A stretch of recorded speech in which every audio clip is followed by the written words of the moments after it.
नमस्कार, मैं Vishnu Shankar. Defence dose के इस तीसरे सेगमेंट में आपका स्वागत है। हमेशा की तरह आज भी हमारे साथ मौजूद हैं TV9 भारतवर्ष के डिफेंस कॉरेस्पॉन्डेंट सुमित चौधरी। सुमित, आपका स्वागत है। बहुत बहुत शुक्रिया विष्णु जी। आज हम बात करेंगे साइबर और इंफॉर्मेशन वॉरफेयर के बारे में। सुमित, सबसे पहले तो ये बताइए कि साइबर और इंफॉर्मेशन वॉरफेयर का जिक्र होता है, ये होता क्या है? देखिए, साइबर और इंफॉर्मेशन वॉरफेयर आज के वॉरफेयर के अंदर सबसे इंपॉर्टेंट इसलिए विष्णु जी क्योंकि अगर आपके पास कोई इंफॉर्मेशन नहीं पहुंचती और अगर आपके दुश्मन ने आपके सारे इंफॉर्मेशन के रिसोर्सेज को तबाह कर दिया है या उस एपिसेंटर को तबाह कर दिया जहाँ से इंफॉर्मेशन हर जगह सर्कुलेट हो रही है बॉर्डर पर, तो वो आपके लिए मान के चलिए हार जाने वाली स्थिति होती है। और साइबर वॉरफेयर इंफॉर्मेशन वॉरफेयर की ये इंपॉर्टेंस हाल के दिनों में 10 सालों में बहुत ज़्यादा बढ़ी है क्योंकि आप कोई भी इंफॉर्मेशन या वायरस अपने उनके साइबर उसमें अटैक कर सकते हैं, साइबर अटैक जिसको हम कहते हैं। और उन अटैक्स में सबसे बड़ा इंपॉर्टेंट होता है कि ना आप फिजिकली यानी आप बम्बारमेंट या दूसरी चीज़ों से नहीं बल्कि एक साइबर वायरस से या एक वायरस के थ्रू भी अटैक कर सकते हैं वर्चुअली, जिससे उनके सारे इंफॉर्मेशन के सिस्टम तबाह हो जाएंगे और एक टीम से दूसरी टीम की कोऑर्डिनेशन नहीं पहुंच पाएगी। अब इसको इस तरह के भी समझिए कि अगर सियाचिन में या कहीं दूर दराज के इलाकों में LOC में कुछ एक्शन होता है और उसकी जानकारी हमको देनी है दिल्ली में बैठे हेडक्वार्टर्स को, और आपके इंफॉर्मेशन सिस्टम्स को तबाह कर दिया गया है, चाहे वो वर्चुअल हो या फिर आपको फिजिकली हो, तो आप जानकारी कैसे देंगे? वो जानकारी आएगी भी तो बहुत लेट आएगी, तब तक आपके पास रिस्पॉन्ड करने का टाइम नहीं मिलेगा। तो यही कहा जाता है कि साइबर वॉरफेयर, इंफॉर्मेशन वॉरफेयर आज के समय में सबसे मजबूत कड़ी, और हर देश, आपको बता सकता हूं विष्णु जी, हर देश आज के समय में इसमें काम कर रहा है। और आज के समय में अमेरिका के बाद जो सबसे ज्यादा, अगर इसको आप इसको बिल्कुल चौंकी का मत, लेकिन चाइना का नाम सबसे ज्यादा प्रबल है साइबर एंड इंफॉर्मेशन वॉरफेयर के अंदर। बहुत ज्यादा मजबूती से, बहुत तेजी से आगे चाइना बढ़ रहा है। सुमित, आजकल कंट्रोल और कमांड जो होता है वेपन सिस्टम्स का और कम्युनिकेशन सिस्टम का, ये भी कंप्लीटली जो है अब डिजिटल हो चुका है। मेरे ख्याल से ये भी साइबर वॉरफेयर में ही आता होगा कि आपके आयुधों को, जो औजार हैं, जो हथियार हैं, उनको आप निष्क्रिय कर दें साइबर इंटरवेंशन के साथ। देखिए विष्णु जी, एक बात ये कही जाती है कि खास तौर पर आने वाली जंगें जो हैं सिर्फ मशीन लड़ेगी, इंसान नहीं लड़ेगा। और इंसानों के लॉस को लेकर हमेशा ये कहा जाता है कि man are more important, man behind the machines are more important than machines. यानी आपके लिए आपका काम भी हो जाए और आपके लोगों को नुकसान भी ना पहुंचे। तो ये कैसे हो सकता है? ये हो सकता है इन्हीं तरीके की मशीनों से। और इन मशीनों को कंट्रोल कौन करेगा? वो करेंगे ये सिस्टम्स। और इन सिस्टम्स के अगर कोऑर्डिनेशन में या फिर इनमें, मैं आपको कह रहा था कि जिस तरीके से साइबर अटैक कर दिया जाए, इनमें इंफॉर्मेशन गलत डाल दी जाए, तो ये बेसिकली आपके लिए डिस्ट्रक्टिव हो जाएंगे। यानी आप ही के ऊपर ये अटैक कर सकते हैं या फिर आपको ज़्यादा नुकसान पहुंचा सकते हैं। तो इस पर भी काम चलता है, यानी ना सिर्फ अटैक बल्कि काउंटर अटैक कैसे किया जाए उस चीज़ के ऊपर, इस पर काम लगातार हर देश करता रहता है। विष्णु जी, इंफॉर्मेशन वॉरफेयर का एक बड़ा पहलू मिस इन्फॉर्मेशन भी होता है। और भारत ऐसे बड़े देश में जहां सभी लोग सजग नहीं होते हर समय, और लोगों के बीच में अब खास करके बातचीत के लिए, विचारों के आदान प्रदान के लिए, इंफॉर्मेशन पहुंचाने के लिए बहुत सारे डिजिटल साधन हैं। उससे आप कैसे निपटेंगे? देखिए, उससे निपटने के लिए तो आपको तरह तरह की इन्फॉर्मेशन अपनी तरफ से फ्लो करनी पड़ेगी, लेकिन उसका सबसे इंपॉर्टेंट है कि ऐसे कोई भी कंटेंट हो उसको सिक्योराइज किया जाए, उसको बैन किया जाए। अगर आप देखें कि अभी जब चाइना और भारत का जो स्टैंड ऑफ चल रहा है, कई मिस इन्फॉर्मेशन फैलाने की कोशिश की गई, खासतौर पर चाइना की तरफ से। कई बार उनके साई ऑप्स भी चले, यानी चाइना ने अपना ये डिप्लॉय कर दिया गया है, चाइना ने अपने बॉम्बर्स डिप्लॉय कर दिए हैं। ये एक साई ऑप्स होता है, यानी आप सामने वाले दुश्मन को बिना जंग लड़े ही प्रेशर में ला देते हैं और फिर अपनी शर्तें उससे मनवा लेते हैं। तो उसको रोकने का सबसे बड़ा होता है आप अपनी इंफॉर्मेशन दे जो एक्यूरेट हो, और आप अपने सिस्टम्स को उनको फिल्टर कर सकें, उनको बचा सकें। यही है आपके लिए सबसे बड़ा डिफेंस। और इसमें ऑफेंस से ज़्यादा डिफेंस भी इंपॉर्टेंट रहता है, क्योंकि अगर आप देखें कि अगर आपको पता नहीं है कि सामने वाला किस पॉसिबिलिटी के साथ, कितनी बड़ी तैयारी के साथ आ रहा है, तो आप निश्चित तौर पर उसके सामने धराशायी हो जाएंगे। जी बिल्कुल। भारत में साइबर कमांड की स्थापना नवंबर 2019 में हुई। अभी एक ही साल लगभग हुआ है। इसके स्ट्रक्चर और ऑपरेशनल प्रोसेस के बारे में ज़रा बताइए। देखिए, साइबर डिफेंस कमांड या फिर आप उसको कह सकते हैं साइबर डिफेंस सिस्टम भी आप कह सकते हैं, तो उस कमांड को बेसिकली 2019 में लाया गया और उसी के चलते ये इंटीग्रेटेड है डिफेंस मिनिस्ट्री। हालांकि होम मिनिस्ट्री में भी अपने विंग्स हैं, हर विंग अपने आप इंफॉर्मेशन साइबर वॉरफेयर मतलब के अंदर इंफॉर्मेशन जुटाता रहता है, चाहे वो दूसरी यूनिट्स हो। लेकिन सबसे इंपॉर्टेंट था डिफेंस का, क्योंकि रक्षा की जिम्मेदारी उन्हीं की है, तो इंटीग्रेटेड किया गया, यानी तीनों सेनाओं को मिलाकर उसमें शामिल किया गया। और हर सेना के अंदर से कुछ लोग ऐसे एक्सपर्ट्स को लिया जाता है जो नॉलेजेबल हो, जो उन पर रिसर्च करते आए हो, या फिर उनको पता हो कि एक्चुअल में कैसे दुश्मन हमारा किन किन ताकतों के साथ मैदान में उतरा हुआ है। और इनको जो कमांड करता है वो 2 स्टार जनरल एक करता है, और उसके अंदर ये होता है कि अभी कभी नेवी करेगी, कभी इंडियन आर्मी करेगी, कभी एयरफोर्स करेगी, वो तीनों में से कोई ना कोई शख्स होता है। अभी शायद इंडियन नेवी के जो फर्स्ट हैं वो रियल एडमिरल वो उसको कमांड कर रहे हैं। लेकिन इंपॉर्टेंट इसलिए है कि आप इसके अंदर कैसे आगे बढ़ेंगे, क्योंकि हम लगातार बात करते हैं विष्णु जी, इंटीग्रेटेड होना यानी अपनी चीज़ों को एक साथ इकट्ठा रखना। कहते हैं ना कि आपकी ताकत जब इकट्ठा होगी तो और ज़्यादा मजबूत होगी, या फिर आप अच्छे से अटैक कर सकते हैं। तो ये इंटीग्रेशन का एक प्रोसेस था कि तीनों सेनाओं के लिए एक अलग होगा। हालांकि अभी भी इसके ऊपर काम चल रहा है, कई और चीज़ें इसमें इंक्लूड की जा रही हैं, और माना ये जा रहा है कि आने वाले वक्त में इसको और रिफाइंड तरीके से या फिर और प्रबल तरीके से इसको प्रेजेंट किया जाएगा। विष्णु जी बिल्कुल सही है। साइबर वॉरफेयर के संदर्भ में नो कॉन्टैक्ट वॉरफेयर की बहुत बात की जाती है। No contact warfare obviously self explanatory है, लेकिन फिर भी वॉर के संदर्भ में नो कॉन्टैक्ट वॉरफेयर क्या होता है? देखिए, नो कॉन्टैक्ट वॉर को आप इस तरीके से, क्योंकि ये शब्द ही अपने आप में सब कुछ समझा देता है कि आपको फिजिकली किसी से कांटेक्ट होने की जरूरत भी ना पड़े और आप दुश्मन को नुकसान भी पहुंचा दे। आज के समय में किसी भी देश को नुकसान पहुंचेगा उसके फाइनेंशियल चीज़ों को नुकसान पहुंचा के, यानी स्टॉक मार्केट में आपने कुछ कर दिया हो, आपने उनकी आर्थिक स्थिति को बदल दिया हो, या फिर आप उनके सिक्योरिटी स्ट्रक्चर्स को बर्बाद कर दें, या फिर लगातार उनके जो दूसरे, जैसे आप मान के चलिए वॉरशिप्स हैं, सबमरीन्स हैं, ये लगातार एक इंफॉर्मेशन सेंटर से लगातार कोऑर्डिनेशन में रहती हैं, ताकि वो ये पता लगाया जा सके कि आखिरकार वो किस इलाके में है, किस काम के। अगर आपने उसी को तबाह कर दिया तो आपने अपने दुश्मन को नुकसान भी पहुंचा दिया और फिजिकली आप उसके सामने खड़े भी नहीं हुए, क्योंकि इसकी जांच परख करना या फिर पता करना बहुत मुश्किल होता है। और हाल के दिनों में विष्णु जी चाइना इसमें बहुत तेजी से बढ़ा है, बहुत तेजी से मजबूत हुआ है, और लगातार वो उसको लेकर बहुत तेजी से आगे बढ़ भी रहा है। वो आज के समय में अपने दुश्मन की साइबर इंफॉर्मेशन पे या फिर सिक्योरिटी के ऊपर अटैक करता है, उसको बर्बाद करता है, और फिर उस पर धीरे धीरे से अपने साइबर जो अटैकर्स हैं उनसे कब्जा कर लेते हैं। मेरा आखिरी सवाल है, आपने खुद कहा कि चाइना जो है साइबर वॉरफेयर में अभी सबसे अव्वल चल रहा है। भारत का नज़रिया इस बारे में ज़्यादातर डिफेंसिव रहा है, शायद हमें और ऑफेंसिव होने की ज़रूरत है। भारत अभी चाइना के मुकाबले साइबर वॉरफेयर में कहाँ खड़ा है? देखिए, अभी हालांकि ये बात कह पाना बहुत मुश्किल है, क्योंकि हम कहाँ खड़े हैं, हम उनके कंपैरेटिवली अभी उस लेवल पे नहीं पहुंचे हैं विष्णु जी। लेकिन आपने एक बात बहुत अच्छी बोली कि डिफेंसिव और ऑफेंसिव, भारत हमेशा से डिफेंसिव रहा है। भारत ने हमेशा से माना है कि किसी के सिक्योरिटी सिस्टम्स को ब्रीच करना या फिर उनमें वायरस पैदा करना या फिर अटैक, हमारी ऐसी पॉलिसीज नहीं रही।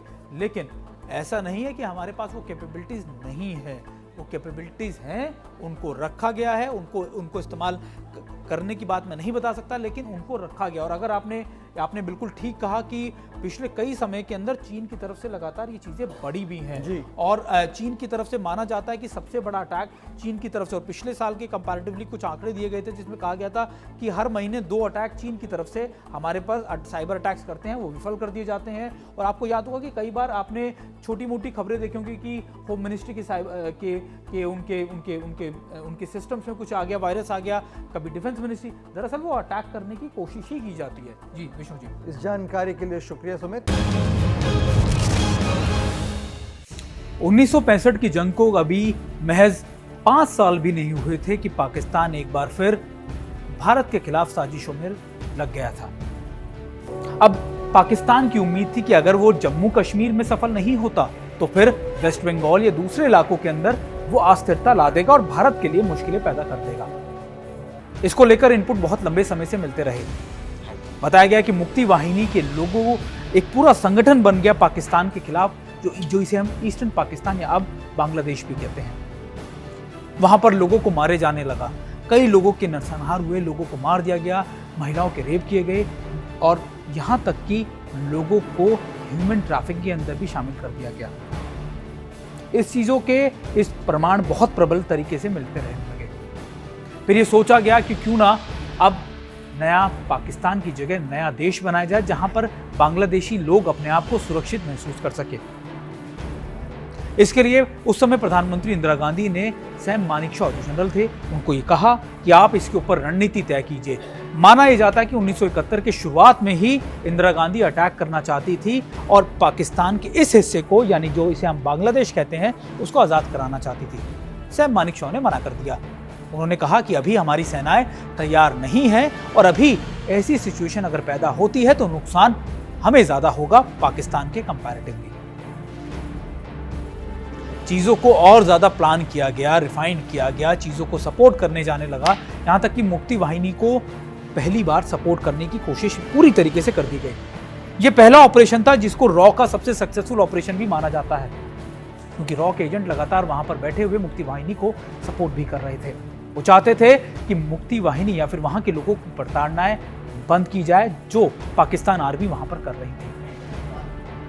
दिसंबर आते आते चीजें लगभग तय हो चुकी थी, लेकिन फिर पाकिस्तान की तरफ से कई एयरफोर्स स्टेशन पे, इंडियन एयरफोर्स स्टेशन पर अटैक करने की या फिर एक थ्रेट परसेप्शन बन गई, बम्बारमेंट भी की गई और इसके बाद भारत ने फुल फ्लेजेडली वॉर का ऐलान कर दिया और एक बार फिर भारत और पाकिस्तान जंग के एक और जंग में आमने सामने थे। ये जंग लगभग 13 दिन की चली, 6 दिसंबर से 16 दिसंबर तक, लेकिन ये जंग 2 महीनों में सबसे महत्वपूर्ण थी।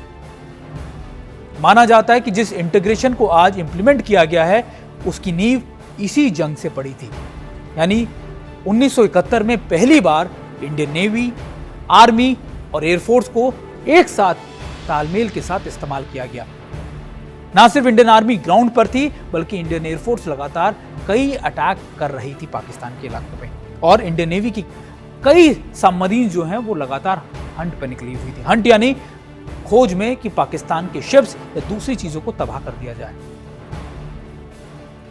करीबन 13 दिन की जंग के अंदर या इस जंग के बाद पाकिस्तान पूरी तरीके से हार चुका था।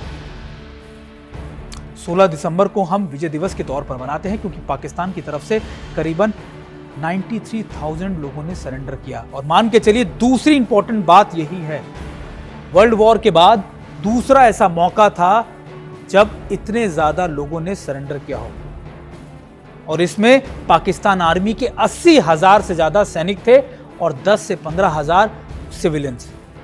लेकिन भारतीय सेना ने बहुत प्रोफेशनलिज्म के साथ ना सिर्फ इनको सरेंडर करा के एक पूरी मानवता वाली चीज मुहैया कराई सुविधाएं, बल्कि बहुत बाइज्जत इनको इनके घर तक पहुंचाया।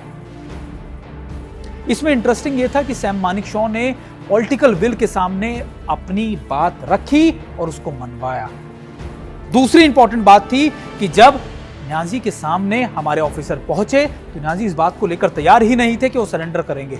बांग्लादेश में यहां तक कि जब वो पहुंचे थे तब उस समय जो जनरल जैकब हुआ करते थे उन्होंने ये प्रपोजल न्याजी को दिया। न्याजी ने मना कर दिया कि हम इस पर नहीं राजी होंगे।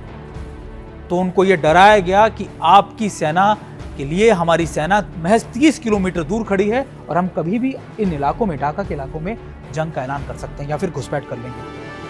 इंपॉर्टेंट बात यह थी कि उस समय पाकिस्तान की सेना ढाका शहर के अंदर करीबन 30,000 से ज्यादा थी और हमारे सिर्फ 3,000 सैनिक 30 किलोमीटर बाहर खड़े थे। कहते हैं कि जज्बा किसी भी जंग को जितवाने के लिए सबसे महत्वपूर्ण होता है। एक बार फिर 65 के बाद उसी जज्बे ने काम किया और आज बांग्लादेश जैसा देश हमारे सामने है। 50 साल हो चुके हैं 1971 की जंग में, लेकिन फिर भी आज भी पाकिस्तान उस जंग के दर्द को भूला नहीं है। रह रहकर पाकिस्तान के हुक्मरान या पाकिस्तान की तरफ से 71 का जिक्र कहीं ना कहीं आ ही जाता है। भारतीय वायुसेना दुनिया की सबसे बेहतरीन वायुसेनाओं में से एक, जिसका फॉर्मेशन या जिसको बनाया गया था 8 अक्टूबर 1932 में। हालांकि उस समय भारत जो था वो ब्रिटिश राज के अंदर था, इसलिए कई सालों तक रॉयल एयरफोर्स के नाम से ही जाना गया। आज़ादी के बाद करीबन 3 साल तक भी इंडियन एयरफोर्स को रॉयल एयरफोर्स के नाम से ही जाना गया। 1950 में इसको अपना नाम दिया गया, इंडियन एयरफोर्स। उस समय भारत के पास मूलतः डकोटा एयरक्राफ्ट, ट्रांसपोर्टर एयरक्राफ्ट या 1-2 गिने चुने ही एयरक्राफ्ट हुआ करते थे। लेकिन धीरे धीरे धीरे धीरे आज भारत की कैपेबिलिटीज या उसकी क्षमताएं बहुत ज़्यादा बढ़ी हैं। इस समय भारतीय वायुसेना के पास करीब करीब 1900 एयरक्राफ्ट हैं, जिसमें फाइटर एयरक्राफ्ट के अलावा जो उनके ट्रांसपोर्टर विंग्स हैं या दूसरे एयरक्राफ्ट सभी शामिल हैं। यहाँ तक कि आपके डोनियर्स या फिर आपके ड्रोन्स या दूसरी चीज़ें भी भारतीय वायुसेना के पास इस समय है। करीबन अभी हालांकि जो सैंक्शन जो स्क्वाड्रन्स है वो करीबन 42 एयरक्राफ्ट की है, फाइटर एयरक्राफ्ट की मैं बात कर रहा हूँ, लेकिन अभी इस समय वो कम है, करीबन 32 के करीब जो फाइटर एयरक्राफ्ट की जो स्क्वाड्रन्स है, अभी स्क्वाड्रन्स को रेज किया जा रहा है। इंपॉर्टेंट है कि कैसे इसका फॉर्मेशन हुआ, कैसे भारतीय वायुसेना को इतना जाना जाता है। पहली जंग यानी आप जिसको 1947 या 48 की कहते हैं, उसमें भारतीय वायुसेना का बहुत इंपॉर्टेंट रोल था, क्योंकि अगर डकोटा हमारे पास नहीं होता तो फिर भारतीय सेना श्रीनगर के एयरपोर्ट पर नहीं पहुंच पाती और भारतीय सेना श्रीनगर को सिक्योर नहीं कर पाती और वो भी पाकिस्तान के हाथ में चले जाना तय था। उस समय से लेके अब तक हर बड़े ऑपरेशन में इंडियन एयरफोर्स का इस्तेमाल किया गया, चाहे वो 65 की जंग हो, 71 की हो, करगिल युद्ध हो या फिर किसी भी सर्जिकल स्ट्राइक को देख लीजिए, भारतीय वायुसेना का उसमें रोल हमेशा से रहा है या उस जीत को हासिल कराने में उसका एक बहुत महत्वपूर्ण योगदान रहा है। एक ही गलती भारत से हुई थी या पॉलिटिकल लीडरशिप से हुई थी, वो थी 1962 में इंडियन एयरफोर्स का इस्तेमाल ना किए जाना। आज भारतीय वायुसेना के पास अत्याधुनिक रफेल फाइटर एयरक्राफ्ट जैसे एयरक्राफ्ट्स हैं, यहाँ तक कि दुनिया के सबसे बड़े ट्रांसपोर्टर एयरक्राफ्ट में C-17 या C-130J जैसे एयरक्राफ्ट भी, ट्रांसपोर्टर एयरक्राफ्ट भी शामिल है। इसके अलावा कई अत्याधुनिक ड्रोन्स या दूसरी साजो सामान भी भारतीय वायुसेना के पास है और इसको कमान करते हैं air chief marshal RKS Bhadauria साहब। इंपॉर्टेंट ये है कि पिछले कई सालों से हमारी क्षमताओं में इजाफा किया जा रहा है और उसे किए जाने में सबसे महत्वपूर्ण योगदान भारतीय वायुसेना का भी है। एयरफोर्स चीफ की जो रैंक होती है 4 स्टार जनरल होती है, उनकी जो पर्क्स होते हैं वो उसी तरीके से जिस तरीके से आर्मी या दूसरी फोर्सेस की करीबन 2.5 लाख सैलरी, उसके अलावा अलाउंसेस या दूसरी चीज़ें होती हैं और उनको कई महत्वपूर्ण पदों पे रखा जाता है। लेकिन इम्पॉर्टेंट ये है कि इसकी ज़रूरत क्यों है, क्योंकि अगर आप अपनी हवा या वायु की सुरक्षा नहीं कर सकते तो दुश्मन आपके इलाकों में कभी भी घुसपैठ कर सकता है। इसलिए आपके अगर आसमान सुरक्षित है तो आपकी ज़मीन भी सुरक्षित है। TV9 भारतवर्ष के साथ जुड़े रहिए और हमारे इस डिजिटल प्लेटफॉर्म पे हर लेटेस्ट अपडेट देते रहिए।